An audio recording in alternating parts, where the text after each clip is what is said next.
Pung adlawa mibiya si Jesus sa balay ug milingkod sa daplin sa lanaw.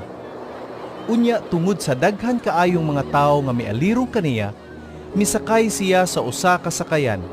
Milingkod siya didto samtang ang mga tawo nagtindog sa daplin sa lanaw. Migamit siya mga sambingay aron pagtudlo kanilag daghang mga butang. Miingon siya, May usa ka tawo nga miadto sa uma aron pagpugas. Sa pagsabod niya sa binhi, adunay nahulog sa agianan ug miabot ang mga langgam ug gipanuka kini.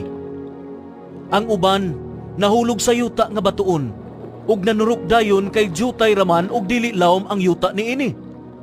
Apan sa pagsubang na sa adlaw, nalaos ang bag-ong nanurok ug kay wala man makagamot pag-ayo nangalaya dayon kini. Ang ubang mga binhi didto nahulog sa dapit sa mga tunukong sagbot. Nanubo ang mga tunukong sagbot